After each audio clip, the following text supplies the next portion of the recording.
Hello everypony, I am Critical Thought and welcome to my review of Newbie Dash.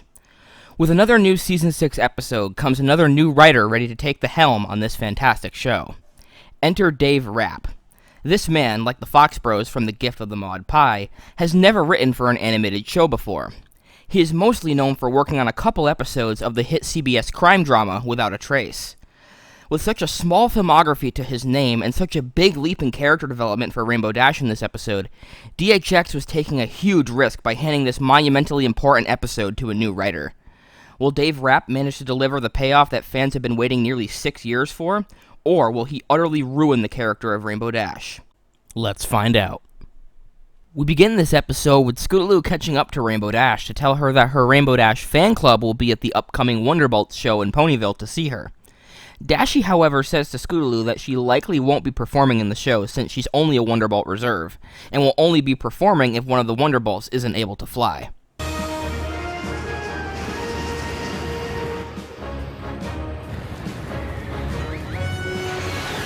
She's gonna do a superhero landing. Wait for it!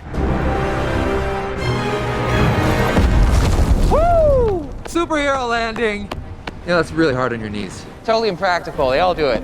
That's when Spitfire tells Dashie the news of her lifetime. Because the Bolts need a new flyer, she is finally being promoted. You mean... Rainbow Dash, you're finally a full-fledged Wonderbolt! Theme. As Dashie is packing to leave for Wonderbolt's HQ, she tells the other main five that Firestreak, one of the other Wonderbolts, chose to retire from the squad to teach full-time, so now she gets to take his place and live her lifelong dream of being a Wonderbolt and going on tour with them. I really like this little scene where Rainbow overestimates her abilities here and Twilight tries to bring her back down to Earth. It's a great little piece of foreshadowing that I didn't pick up on until doing this review. I've said before in other reviews that I love when the show has those little details that you don't pick up on until multiple viewings, and I'm seeing it again here. Once Dashie arrives at Wonderbolt's HQ, she gets excited to see the Wonderbolt's barracks where she will be staying while learning this new routine, and rushes towards it. But Spitfire stops her, reminding her of rule number 1, always look both ways before crossing the runway. Oh man, to finally see Rainbow Dash in an actual Wonderbolt's outfit hits me in the feels. Makes me reminisce back to the pilot episode nearly 6 years ago when Rainbow told Twilight upon meeting her for the first time about her dream to become a Wonderbolt. And now here she is, finally living that dream. I'm proud of you, Dashie. As Rainbow Dash prepares to take her first flight as a Wonderbolt, she once again forgets rule number 1 and starts crossing the runway. However, this time, Soren and Fleetfoot are barreling towards her, and Spitfire yells out to her to watch out, causing Dashie to take a dive right into a trash can to get out of the way. The other Bolts walk over and start laughing at her, calling her Rainbow Crash, which makes her flash back to her time in flight school, where the bullies used to call her that exact name.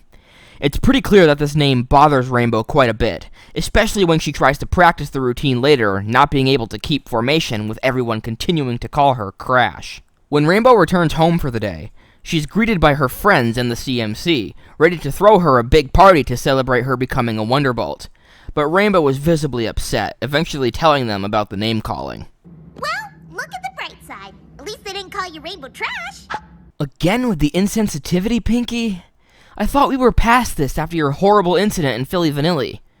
Granted, it's not as bad as that episode, since here you were legitimately trying to make Rainbow feel better and just failed to see how your comment could be taken as hurtful. But still, you need to work on that, Pinky. Seriously.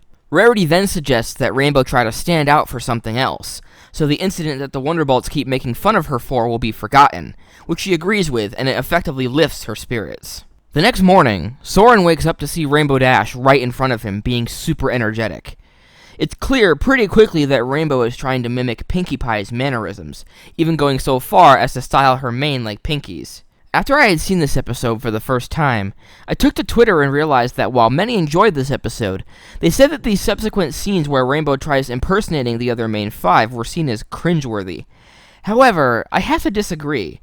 I think Rainbow is adorable in these scenes. Well, maybe except for when she tries impersonating Applejack, which she does next when No Pony seems to be accepting her impersonation of Pinkie.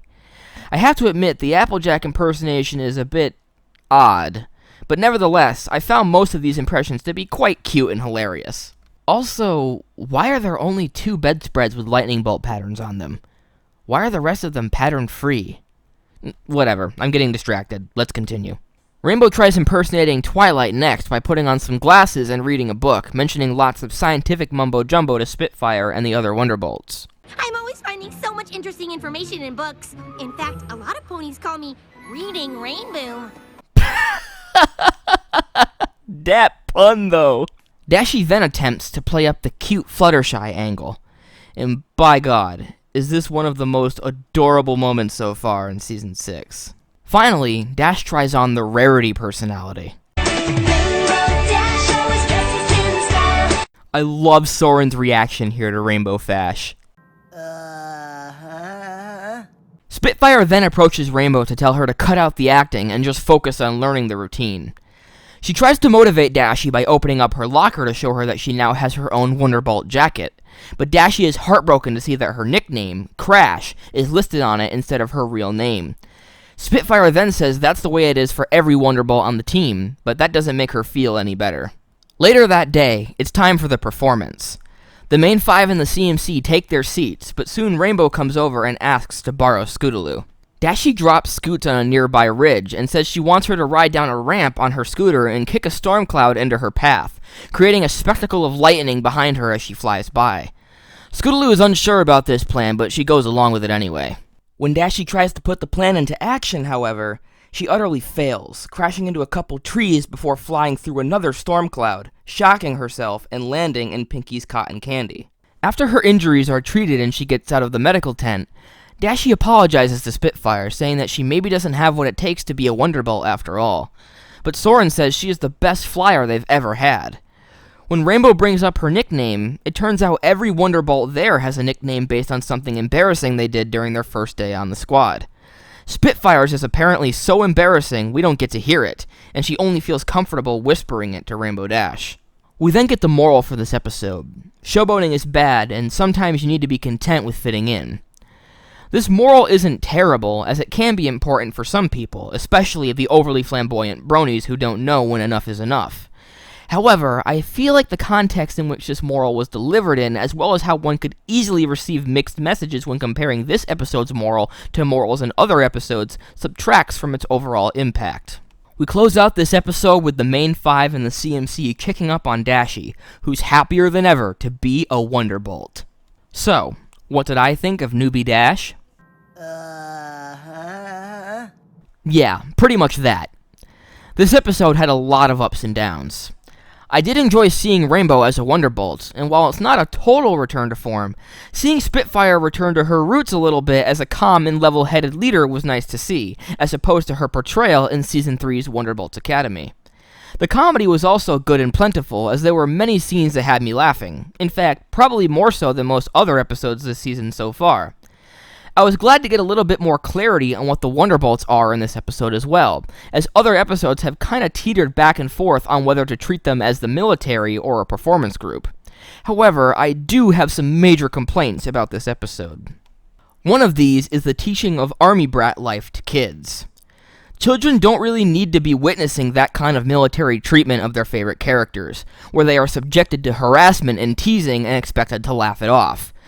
This is a concept that adults can understand pretty well, as most adults have developed a thick enough skin to handle and understand this kind of treatment of fictional characters, but not children. Secondly, and probably the biggest complaint I have with this episode, which is somewhat related to my first complaint, is that, in this instance, Dave Rapp blurs the line between teasing and bullying for an audience that is probably still trying to find that line to begin with. You look at episodes like One Bad Apple and come to the conclusion that if someone's feelings are getting hurt, then it's bullying. So, by that account, the Wonderbolts should be held accountable in this episode for bullying Rainbow Dash. This insinuation is even further reinforced with the flashback to Rainbow's childhood, where the exact same scenario happens, and those who are calling her names are referred to as bullies. However, when the Wonderbolts do it in this episode, somehow it's seen as okay, and that Dash is the one in the wrong for just not having a tougher skin. I'm sorry, but no. This isn't the audience of Without a Trace you're dealing with here, Mr. Rapp. These are children. They aren't going to see it that way. And I don't think they should see it that way. Sure, Rainbow was unnecessarily showboating and ended up putting ponies in danger because of it, and that's certainly a punishable action, but this episode fails to show how the Wonderbolts were also guilty here. Just because the other Wonderbolts have nicknames about their embarrassing first days doesn't make it okay for them to keep calling Dashie Crash, especially if it's hurting her feelings. Rainbow should have explained to them how it made her feel, and Spitfire should have chosen a new nickname for her that didn't make Dashie feel bad. It's a close call in the end, and I almost feel compelled to recommend to skip it with how distastefully the issue of bullying was handled in this episode. But the comedy holds it up. The character development for Dashie holds it up. And if you can cringe and look past the Wonderbolt's horrible mistreatment of Dashie that goes completely unpunished, it's worth a watch it once rating. As always, I am Critical Thought, and I will see you all in my next video. Never stop thinking critically.